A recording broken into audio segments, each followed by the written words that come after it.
Muy bien, buenas noches. Estamos preparándonos para un tema muy importante esta noche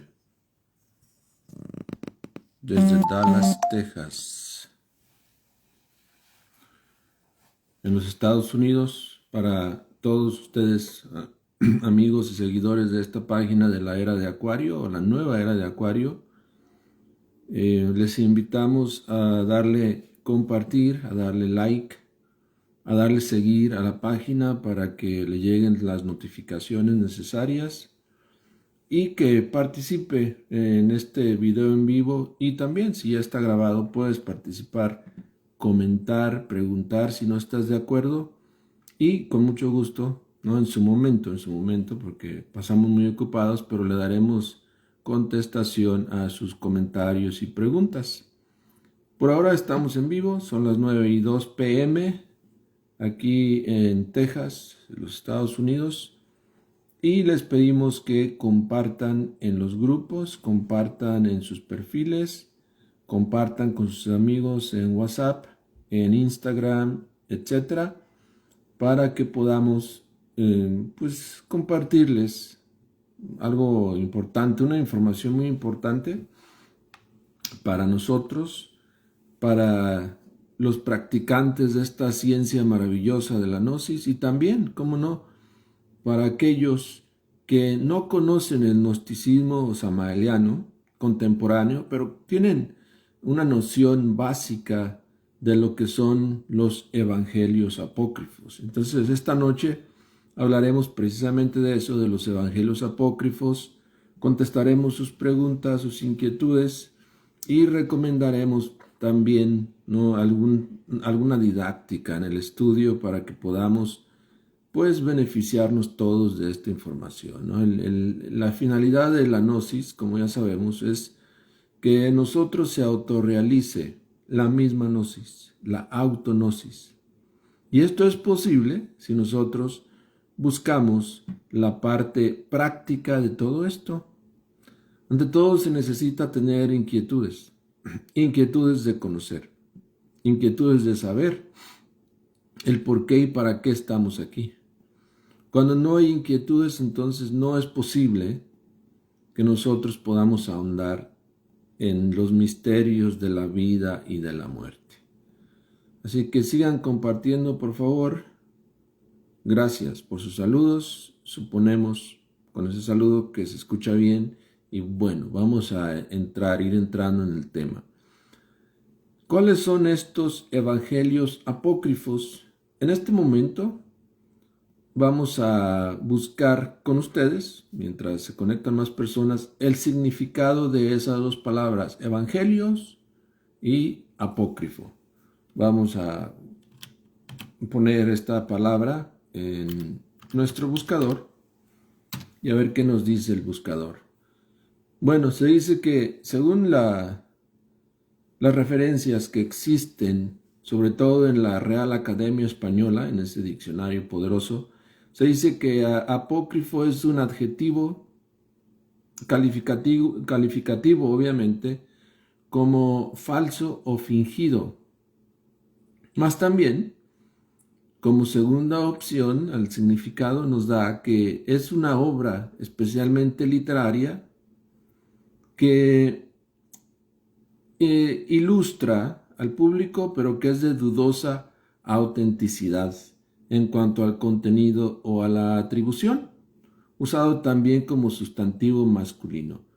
Bueno, apócrifo entonces, para la mayor parte de los seres humanos, entienden el término como algo prohibido, tal vez, ¿no? Como algo de lo que no se debe hablar, como algo que se ocultó por un tiempo, como algo que no es oficial, como algo de lo que no se debe compartir, pero en realidad lo único que significa es que fueron estos documentos o estos libros no aceptados por la oficialización de la iglesia en su momento, digamos, para ir a una fecha, en el año 325 de nuestra era, cuando a cargo de Constantino el Grande, Constantino II, él convocó de hecho a un gran concilio donde asistieron no solamente representantes de una sola denominación religiosa, sino de varias,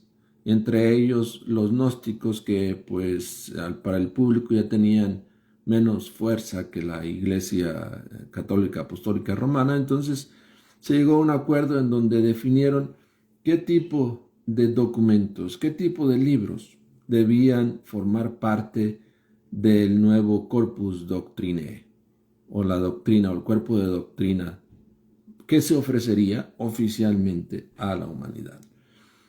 Pero los evangelios apócrifos son algo más. La misma palabra evangelio nos invita a reflexionar, porque Eva, ya sabemos que es Eva, la Eva mitológica, la primera mujer que según los mismos libros de los tiempos antiguos nos dicen que vivía en el Edén. Pero si estudiamos un poco más esa palabra, vemos que tiene el él o el masculino pluralizado también. Y luego el ios o lios nos recuerda al fuego. Entonces, evangelio, según el trasfondo esotérico profundo, significa Eva, mujer, hombre, y el fuego, con el fuego. Diría el venerable maestro Samael Aun Weor que las obras gnósticas son siempre escritas por el fuego, con carbones encendidos. Los evangelios apócrifos son obras escritas por fuego, escritas por iniciados, y eso lo vamos a ir estudiando ahora. Decíamos entonces que como introducción podemos entender que los evangelios apócrifos son un conjunto de textos antiguos muy importantes que no fueron incluidos en el canon bíblico del Nuevo Testamento. En el Concilio de Nicea del año 325 de nuestra era, celebrado bajo la regencia de Constantino II, el Grande, es considerado el primer concilio ecuménico de la Iglesia Católica, y en él, como ya dijimos, se reunieron varias otras denominaciones también para abordar cuestiones decisivas sobre el futuro de la religión. Y obviamente en esas determinaciones, en esas decisiones que se tomaron, no se incluían los evangelios apócrifos como parte de su corpus doctrine.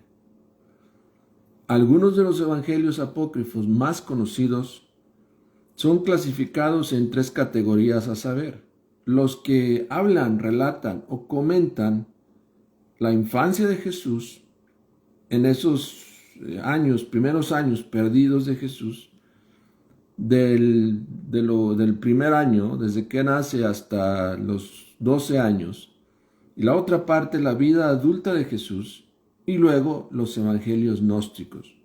Vamos a comentarlos y estudiarlos en ese orden.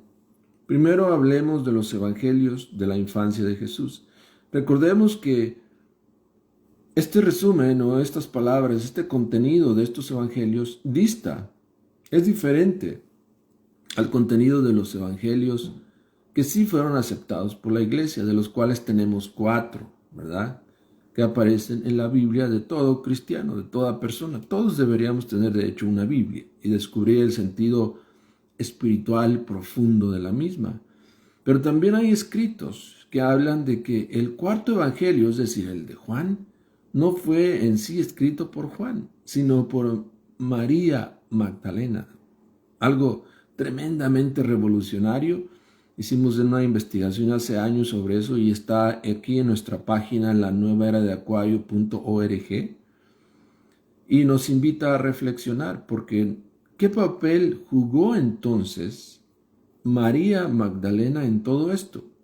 Normalmente se nos presenta a Jesús solo en su obra, en su misión, pero en la Gnosis sabemos que él viajó por todo el Mediterráneo y por otros países acompañado de su esposa, que fue precisamente María Magdalena. Muy bien, entonces, estudiemos un poco los evangelios que hablan de la infancia de Jesús, ¿ok? Uno de ellos es el protoevangelio de Santiago. Este libro comienza con la historia de los padres de María, que se llamaban Joaquín y Ana, de María, la madre de Jesús, quienes se dice que no podían tener hijos, pues es lo que se dice ahí. Y después de muchas oraciones y súplicas, Ana concibe a María.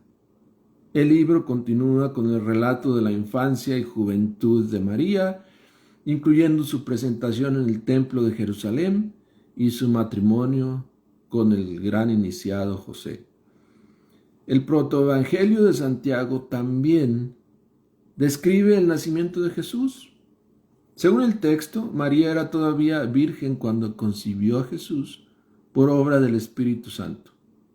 El libro relata el viaje de María y José a Belén, el nacimiento de Jesús en un pesebre y la adoración de los pastores. El protoevangelio de Santiago es una fuente muy importante para conocer las tradiciones y creencias de los primeros cristianos sobre la infancia de María y Jesús, aunque no es considerado un texto canónico de la Iglesia oficial, ya explicamos por qué, ha tenido una gran influencia en el arte y la literatura cristiana. En los temas principales de este protoevangelio de Santiago se resalta la virginidad de María, antes, durante y después del nacimiento de Jesús. De hecho, es el tema central del texto y se presenta como un elemento fundamental para la salvación. La infancia de María también es algo que se narra mucho, se resalta mucho en este protoevangelio. El libro ofrece detalles sobre la infancia y juventud de María, incluyendo nuevamente su presentación en el templo. En estos relatos resalta la virtud y gracia de María desde su temprana edad. Nos describe el nacimiento de Jesús y la adoración de los pastores hacia él.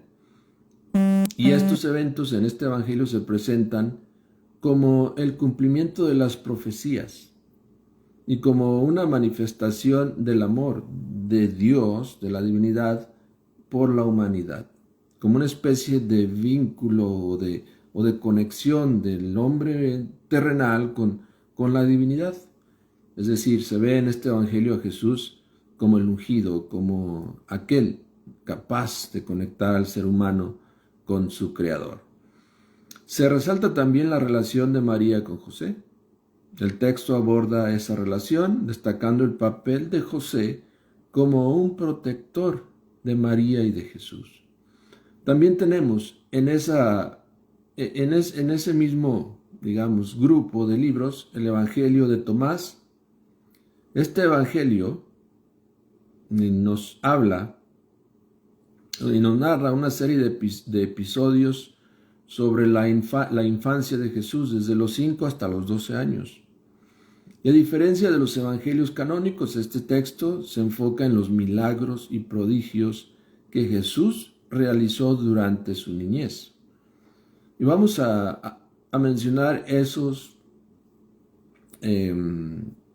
milagros que se mencionan en el Evangelio de Tomás. Nuevamente les digo, no se parecen en nada a los milagros que vemos en la Biblia, en los evangelios que sí fueron aceptados por la iglesia. Pero nosotros somos gnósticos y buscamos en todos los libros y vamos más allá. En estos evangelios, o en este evangelio específicamente de Tomás, se dice que de los milagros más destacados que Jesús realizó, como niño de hecho, de los 5 a los 12 años apenas, era dar vida a pájaros de barro que él mismo hacía. Él los creaba, los hacía, y luego les daba vida, soplándoles, demostrando con ellos su poder divino. Curaba a niños enfermos que padecían de diversas enfermedades, mostrando desde muy pequeños su compasión y además su poder para sanar.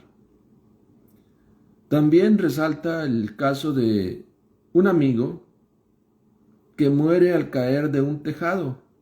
Jesús lo resucita, demostrando nuevamente su poder sobre la vida y la muerte.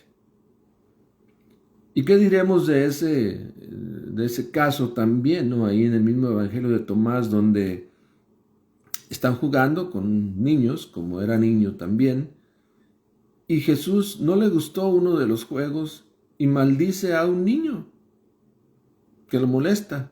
Y este niño, al maldecirlo Jesús, muere instantáneamente.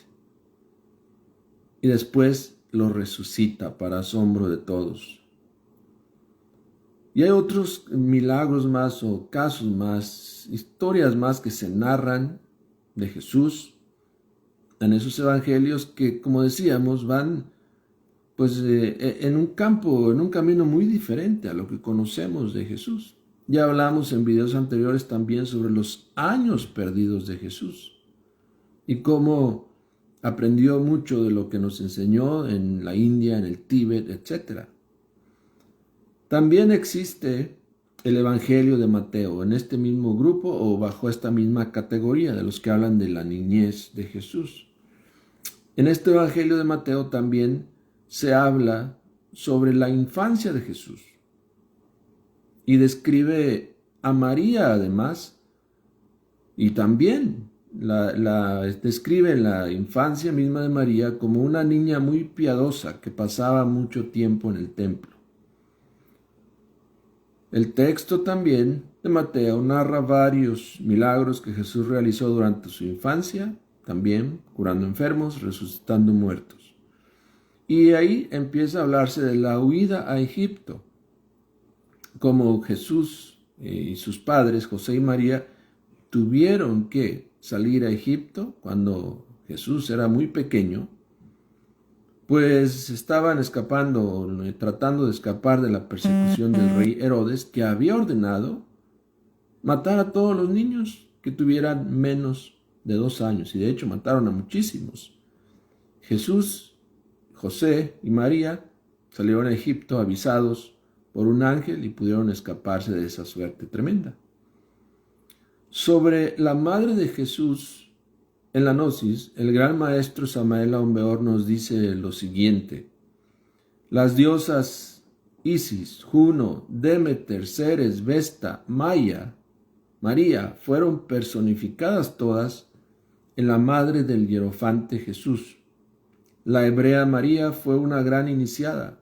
Esto lo sabe todo ocultista. Todas estas diosas madres bien pueden representar la madre divina Kundalini, de la cual nace siempre el verbo universal de la vida.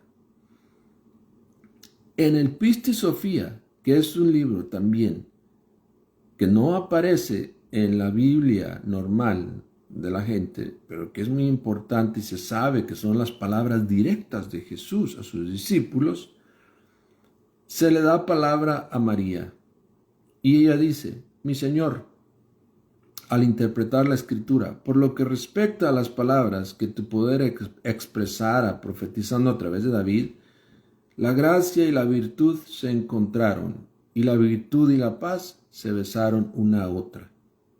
La verdad brotó de la tierra y la virtud miró hacia abajo desde el cielo. Tu poder profetizó también sobre ti. Esto está en el Pistis Sophia, capítulo 61. Entonces, en los evangelios apócrifos que hablan de la infancia de Jesús, como en el Pistis Sophia, nos dan claves importantes para entender que María era una gran iniciada gnóstica como José, y que Jesús nació precisamente para prepararse y cumplir su gran misión en un matrimonio gnóstico de iniciados. Recordemos que también María, antes de casarse con José, pues sometieron a José a pruebas tremendas, y entre varios dijeron: María será la esposa de aquel que haga reverdecer su vara, una vara seca de un árbol X. Y las dejaron ahí, y al día siguiente volvieron los que estaban dirigiendo todo eso y descubrieron que la vara de José, que fue también sorpresa para él, pues él ya era mucho mayor que María, había florecido y las de los otros no, que eran más jóvenes. Entonces obviamente María se casa con José José es un protector de María y del Hijo que venía a la luz. Y entonces tenemos al gran Maestro Jesús de Nazaret, del cual tratan todos estos evangelios. Vamos ahora a ver un poco de los evangelios ya judeocristianos, los que hablan más que nada, ya no de la niñez de Jesús, sino de un poco de su vida pública. Entre ellos encontramos, primero que nada, el Evangelio de los Hebreos. Este texto no se revela quién lo escribió, pero se cree que fue compuesto por un autor desconocido del siglo II o III después de Cristo, es decir, de nuestra era. Se le atribuyó el título de los Hebreos probablemente para enfatizar su conexión con la comunidad judío-cristiana primitiva. ¿Y de qué trata este Evangelio de los Hebreos? El Evangelio de los Hebreos se centra en varios aspectos de la vida y enseñanzas de Jesús, incluyendo el ministerio de Juan el Bautista.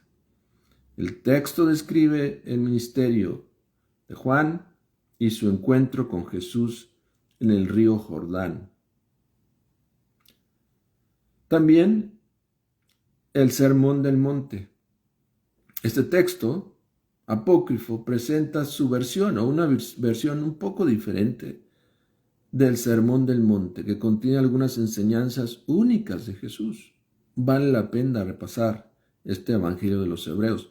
Y pueden encontrarlo, de hecho, en nuestra página, abrirlo, y si no abre, pues buscar la manera de buscarlo en otra fuente, pero es importante. Y los evangelios apócrifos de por sí no son muy largos, no son muy abundantes, pero sí cuesta un poco de trabajo comprender lo que nos dicen. También este libro narra varios de los milagros de Jesús, también curando enfermos y resucitando a los muertos. Y también, a diferencia de los demás, empieza a hablar ya de la crucifixión y resurrección del gran Maestro. Enfatiza su divinidad y su poder sobre la muerte. También en esta categoría de los libros apócrifos que hablan más de lo que sabemos sobre la vida pública de Jesús, de su edad adulta, viene el Evangelio de los egipcios, del cual se encuentran dos versiones, de hecho.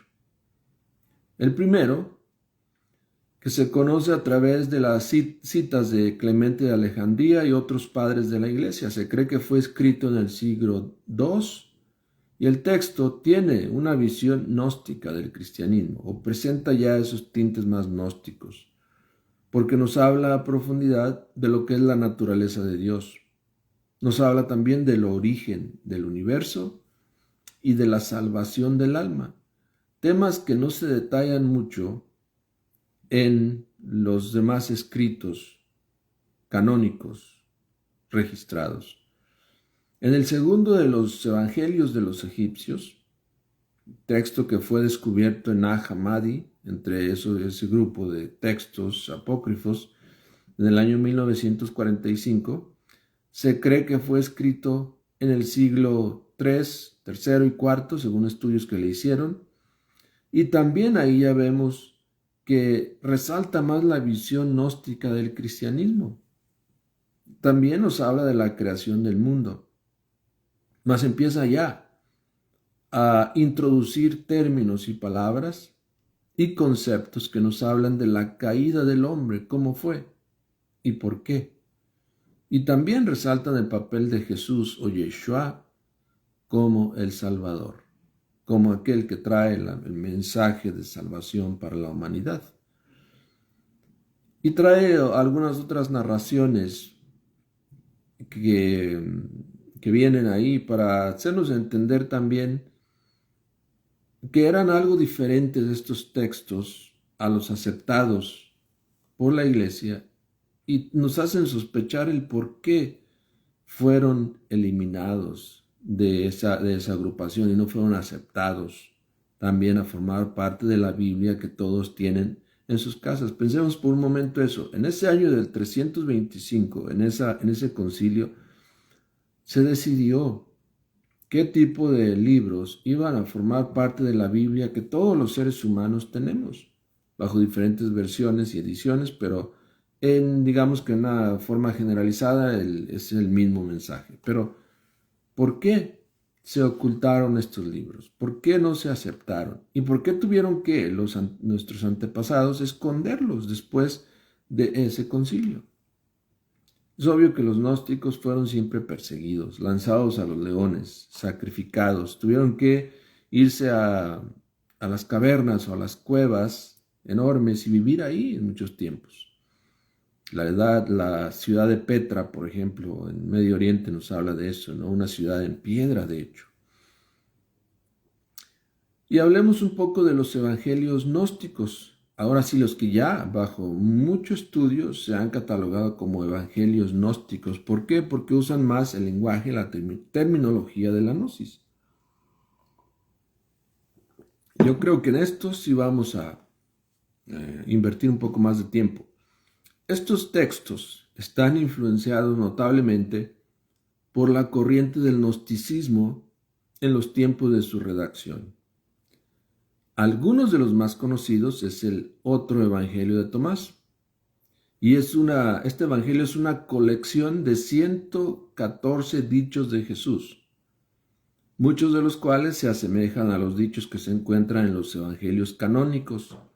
Sin embargo, el Evangelio de Tomás también contiene dichos que son únicos de este texto y que reflejan las ideas gnósticas sobre la naturaleza de Jesús y la salvación.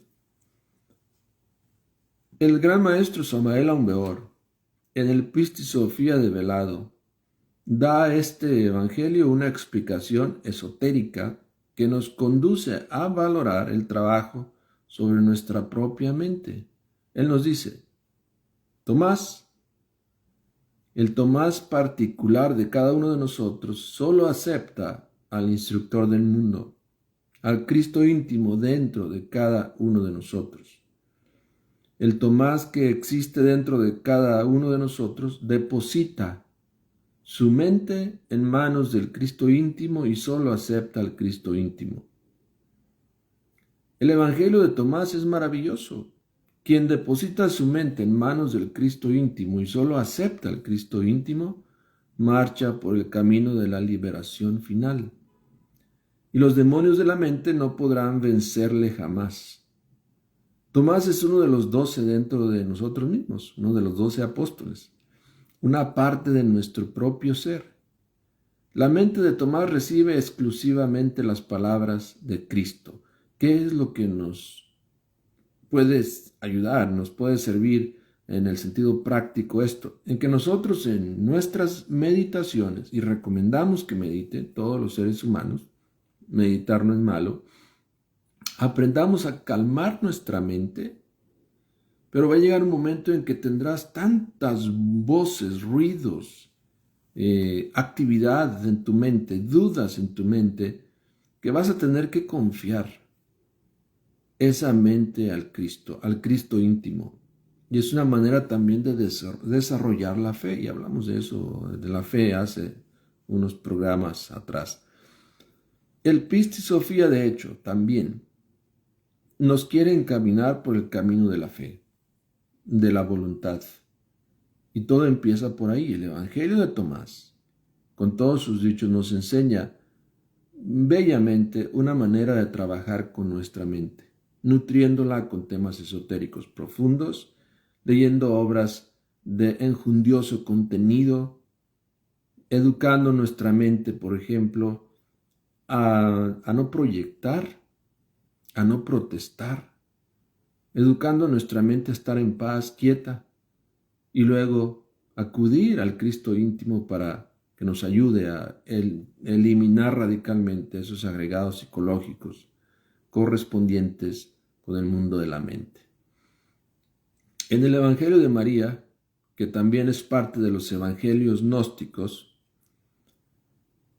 encontramos que se centra en las enseñanzas de Jesús directas a María Magdalena, no a María su madre, sino a María Magdalena, a quien se presenta como una de sus discípulas más cercanas, El texto aborda temas como la naturaleza del alma, el conocimiento, es decir, la gnosis y la salvación. Vemos cómo este evangelio de María Magdalena también ya tiene mucho contexto gnóstico, ya busca profundizar en los temas que en los demás no se les daba la importancia que se les da aquí. Recordemos que María Magdalena fue la esposa del Salvador, del gran Maestro Jesús. Y uno de los evangelios apócrifos también dice que el Maestro la besaba en la boca. El trato hacia ella era muy diferente. Y algunos de ellos entraban en conflicto, ¿no? De por qué era eso. La autora Claudia Setzer, en su investigación que hizo sobre este evangelio de María Magdalena, dice que la mayoría de los eruditos bíblicos afirman que el autor del cuarto evangelio, que ya dijimos que es Juan, o aparece como Juan, hablamos del cuarto evangelio de los que existen en la Biblia, ¿no? Fue un seguidor anónimo de Jesús, referido dentro del texto del evangelio como el discípulo amado, pero no aparecía en las primeras ediciones el nombre de Juan. En una tradición anterior de la comunidad del cuarto evangelio, el anónimo discípulo amado era conocido como María la Magdalena, la fundadora y la héroe verdadera de lo que ha venido a ser conocido como la comunidad joánica, es decir, una de las fundadoras y líderes originales de la iglesia cristiana. Siento que muy poco se sabe del papel que María Magdalena hizo en ese proceso, en ese tiempo al lado del Gran Maestro. Es obvio que hoy están saliendo a la luz muchos textos y muchos testimonios de investigadores que nos hacen cuestionarnos esa idea que tenemos de María Magdalena. Pero pensemos por un momento eso, ¿no? Jesús tuvo que viajar por el Mediterráneo, tuvo que viajar a la India, a Tíbet, a muchos países. Manejaba idiomas, manejaba a mucha gente. Por simple lógica sabemos que por cuestiones de logística necesitaba asistencia, ayuda de alguien de mucha confianza. Y este alguien de mucha confianza fue María Magdalena. También tenemos el Evangelio de Judas. Este Evangelio presenta una visión diferente de la historia de Judas Iscariote, el discípulo que entregó a Jesús. En lugar de ser traidor, como hemos pensado que es, Judas es presentado aquí como el héroe que cumplió un papel necesario en el plan de salvación que Jesús traía para la humanidad. Alguien tenía que hacer el papel y Jesús decidió que fuera Judas. En otra investigación que hicimos, Pedro, que era el padre de Judas, se ofrece a hacer ese papel. Pero el maestro dice, no, ya ha sido decidido que quien hará el papel es aquel que está al lado mío y que moja su pan a mi lado. Tenemos que en el conocimiento gnóstico hay una iniciación y es la iniciación de Judas. ¿Y qué pasa en esa iniciación? Pues ya sabemos, y esto lo cubrimos en los cursos ya más privados que tenemos, que hay iniciaciones de misterios menores y hay iniciaciones de misterios mayores. No quiero darles mucho tecnicismo ahora del cuerpo de doctrina gnóstico, porque eso es para las escuelas, ¿no? Y ahí se les da esta instrucción, pero básicamente hay iniciaciones que cualquier persona casta puede lograr y hay iniciaciones que solamente aquellos que trabajan en el arcano AZF pueden lograr. Mas la iniciación de Judas va más allá. Con la iniciación de Judas concluye definitivamente el ego y deviene por secuencia o corolario la absoluta iluminación radical. Pero después de la muerte suprema de mí mismo, dice el Apocalipsis de San Juan, que se sucede un silencio como de media hora. Esto significa por cierto tiempo. Pasado tal tiempo, el Cristo íntimo resucita en el corazón del místico y deviene el estado de conciencia continua, absolutamente iluminada por el ser. Esto nos lo dice el maestro Samael Aun Weor en una de sus conferencias. Entonces, hay una iniciación que corresponde a Judas, y es lo que Judas nos viene a enseñar. Sabemos que en el Evangelio canónico, Judas, después de la crucifixión del Maestro, lo encuentran, huye, y después lo encuentran también colgado de un árbol, ¿no? Muerto. Pero con eso lo que nos quiere enseñar es que debemos colgar al ego, ahorcar a nuestro ego también, eliminar nuestro ego, pues después de eso viene la resurrección y viene la iluminación, como ya vimos, iluminación radical. También en esta categoría de los evangelios apócrifos está el Evangelio de Felipe. Este es una colección de dichos y enseñanzas de Jesús que se centran en temas como la naturaleza de Dios, la creación, la salvación. También el texto contiene algunas enseñanzas únicas como la relación entre Jesús y sus discípulos. ¿Cuál era esa relación, no? Aparte de lo que conocemos, cómo convivían, pues estaban juntos en grandes misiones. Ahí lo podemos estudiar. Pero en la Gnosis, Felipe es más importante, pues nos enseña la ciencia Ginas. Citando al maestro Samael Aun Weor, nuevamente, pues él es el fundador de la Gnosis contemporánea, de toda institución gnóstica, nos dice que Felipe, el apóstol de Jesús, existe dentro de nosotros, aquí y ahora. Pues uno es el Felipe histórico y otro el Felipe íntimo. Y en cada ser humano es una de las partes autoconscientes de nuestro propio ser.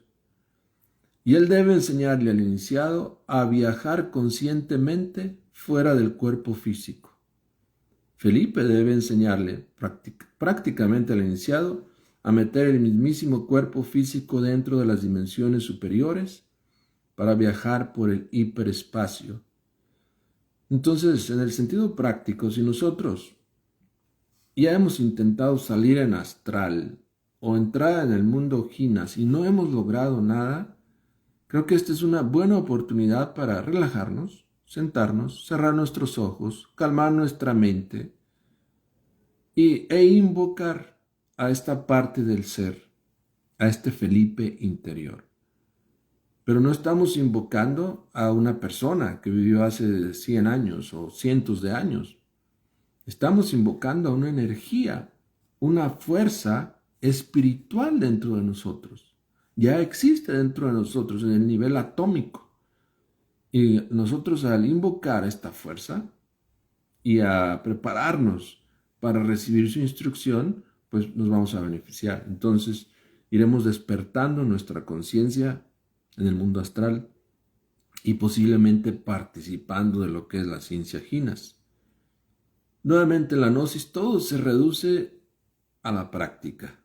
¿A qué vamos a hacer nosotros con esta información? En estos evangelios gnósticos apócrifos también existe uno de Pedro y relata o es un relato de la crucifixión y resurrección de Jesús desde la perspectiva de Pedro. El texto enfatiza la divinidad de Jesús y su victoria sobre la muerte. Ahí también nos dice que cuando Jesús sale de la tumba y se va, ¿no?, al cielo, podríamos decir, hasta las piedras que estaban alrededor de esa cueva se levantan, flotan, algo mágico, y hablan de hecho.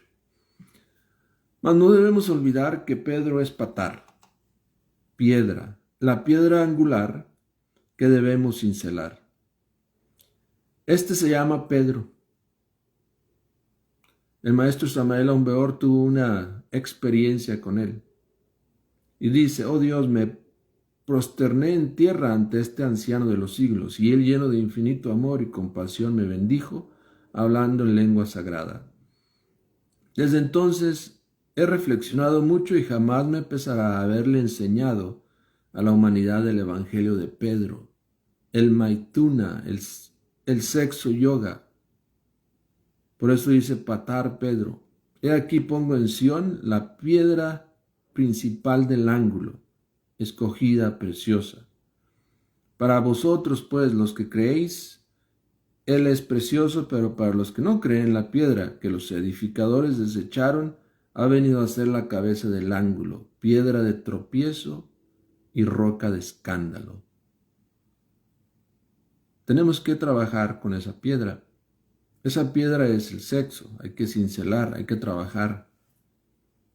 Si necesitamos información de cómo hacer ese trabajo, pueden formar parte de los cursos que tenemos, de una forma más organizada, donde se detalla lo que hay que hacer. Nosotros podemos decir algo, ¿no? Hay que transmutar la energía creadora, ok.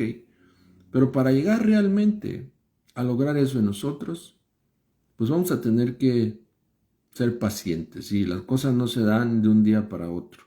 Y sí necesitamos estudiar muchísimo.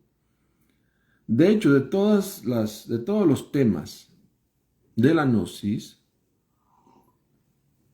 el que siempre escandaliza a la gente y que siempre ha escandalizado es el del Maituna, el del arcano AZF. Pero ya se nos olvidó acaso que Noé, el Noé bíblico, también enseñó el arcano, arca de Noé. En ese arcano sabemos que en esa arca solamente pudieron entrar los familiares de Noé, hombre y mujer, y animales también en pareja. Porque arca es la barca de Ra, es el trabajo que hay que realizar entre hombre y mujer, sublimando esa energía sexual. El sexo es sagrado. Es una energía que ha puesto en marcha a todo el universo. Gracias al sexo podemos ver colores, formas, luz, oscuridad. Gracias al sexo y a los funcionamientos o funcionalismos secretos del sexo podemos comer, digerir, pensar, tener un cuerpo y moverlo. De hecho, la fuerza sexual tiene diversas cristalizaciones y participamos de ellas aunque no lo creamos. Este es un momento importante para que cada uno de nosotros se analice a sí mismo y defina cómo está viendo el sexo, la fuerza sexual, a la persona del sexo opuesto y a la persona del mismo sexo también. ¿Cuál es la información que tenemos sobre el sexo y cómo se debe practicar? Si, gracias a eso, una criatura viene al mundo, no pensemos que nada más participa la fuerza sexual en el momento de la concepción. La fuerza sexual sigue creando y sigue presente en cada proceso evolutivo de esa criatura. De hecho, se sabe que, pues, de acuerdo a esos septenios, cada 7 años el cuerpo humano ya no es el mismo, se va transformando, pero después de los 28 años ya se ha desarrollado plenamente. Entonces viene un tiempo de prosperidad, de abundancia, de mucha energía y luego viene la involución. Pero la fuerza sexual siempre está presente, mas esa es la piedra de tropiezo, roca de escándalo, aquella que es siempre desechada, aquella que los edificadores desecharon, como nos dice el Evangelio. Pero esta ha venido a ser la cabeza del ángulo, piedra de tropiezo y roca de escándalo. Es importante tener en cuenta que la lista de los evangelios apócrifos puede variar según la fuente, y aquí nada más mencionamos algunos. Y si bien es cierto que tienen información maravillosa, también hay que reconocer que lo que se ha logrado rescatar está muy defectuoso. Y también entender que aquellos que han interpretado las versiones actuales en las redes de los evangelios apócrifos, en videos, en texto y todo, no son gnósticos. Entonces, sus interpretaciones varían muchísimo de lo que es el verdadero conocimiento gnóstico, aunque se digan textos gnósticos. El maestro Samael Aun Weor viene a refrescarnos la memoria en cuanto a esos misterios.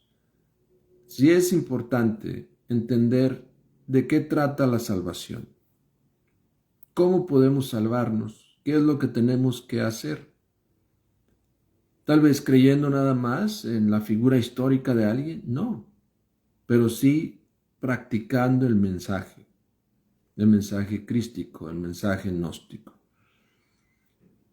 Bueno, entonces, algunos de estos evangelios solo se conocen a través de fragmentos o citas que vemos en otros libros, mas para nosotros los gnósticos estos documentos son muy importantes, pues nos revelan la existencia real de la filosofía gnóstica perenne en aquellos tiempos y en aquellos libros. Y entendemos que hubo personas que se preocuparon por el futuro de la humanidad y guardaron sus claves en esos manuscritos, esperando, ¿no?, que la humanidad los descubra, los estudie y los practique. Siempre, en toda la humanidad, en todas las culturas han existido iniciados, maestros, mensajeros, que entregan esa conexión, esa ciencia del religare, o de volver a ligar estos valores de la esencia, conscientes de cada persona, con su fuente, con su origen, con la divinidad. Por ahí nos preguntaban que dónde están en la actualidad esos evangelios apócrifos. Bueno, hay muchísimas versiones en las redes de los archivos en PDF. Están al alcance de todo el mundo. Pero si queremos ir y ver o tocar esos rollos del Mar Muerto descubiertos en el año 1945 y otros descubiertos antes, nos va a costar mucho. Según pudimos rastrear un poco, donde están varias fuentes en internet coinciden que estos evangelios, estos documentos originales, se encuentran en Jerusalén, en el Gran Museo de Jerusalén, y no en el Vaticano como muchos piensan. Aunque obviamente en el Vaticano hay muchísimos libros también muy importantes que hablan de alquimia, que hablan de ciencia, que hablan de divinidad, etcétera, etcétera. Pero situándonos nosotros aquí y ahora, existen también los manuscritos de Qumran, ¿sí? Y ellos también aportan para nosotros mucha luz, mucha comprensión sobre lo que debemos hacer en la actualidad. Sabemos que estamos en tiempos muy críticos. En la misma ciencia ya están hablando demasiado abiertamente de los peligros, por ejemplo, de un asteroide que venga a golpear la Tierra y que cause mucha destrucción. Se habla muy abiertamente de la guerra de aranceles, ensayos atómicos, guerra económica, guerra de principios, etcétera, etcétera. Nuestros líderes, tanto religiosos como políticos, y todos nosotros debemos luchar por buscar a la divinidad dentro de nosotros. En la gnosis nosotros pensamos en la guerra, pero en la guerra interior, en la guerra por no dejarnos vencer por el materialismo, por los egos o defectos, en la guerra por ser espirituales, luchar contra nosotros mismos. Si un ego nos dice, roba, no robar. Si un ego nos dice, mata, no matar. Si un ego nos dice, maltrata a los demás, no hacerlo. Si un ego nos dice, fornica, no fornicar. Entonces es el tipo de lucha o de guerra que nosotros promovemos. Ante todo, el respeto a la vida humana, el amor fraternal, universal entre todos, y la práctica de estos maravillosos principios gnósticos poderosos de los cuales damos testimonio. Voy a ir a ver sus comentarios, creo que sí, varios han comentado y me envolví muchísimo en el tema y no les puse atención, pero vamos a ver ahora. Ante todo, muchas gracias por su paciencia, por sus saludos, siempre los sentimos en el corazón. e insistimos en que nos ayuden a compartir, que le den like a la página y seguir para que así les envíen notificaciones, que todos los días abras tu Facebook y por lo menos nos des un like para que así te notifiquen cuando hagamos un evento importante como lo que es la transmisión en vivo. Tratamos de todos los sábados a la misma hora estar en vivo para ustedes. A veces no es posible, pero casi siempre aquí estamos. Por eso es importante que le des seguir y like a la página para que te envíen notificaciones. Muy bien, entonces nos saludan. Buenas noches. Gracias por sus saludos. Voy a ir a ver los comentarios que merezcan también una réplica, alguna reflexión y también sus preguntas. Saludos hasta León, Guanajuato, México. Claro que sí, saludos a todos. Reynosa, Tamaulipas. Guatemala, muy bien, nos escuchan en Guatemala, nos ven en Guatemala, muchas gracias. Muy bien.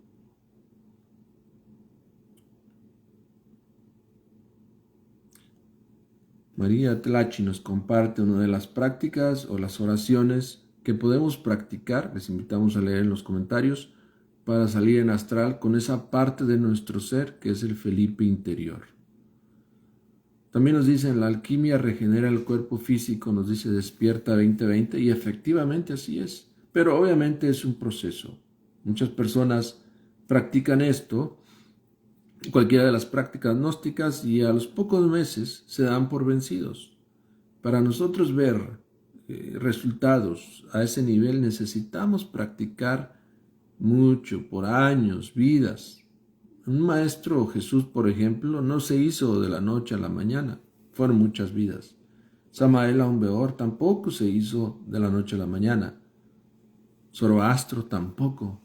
Se tiene que hacer un trabajo constante por mucho tiempo en nosotros mismos, sobre todo en los momentos actuales en que estamos en tanta desventaja, ¿no? Que tenemos un 97% de lo que somos de yoes diablos, agregados psicológicos, y solamente un 3% de conciencia libre, el cual lastimosamente está también condicionado por la personalidad.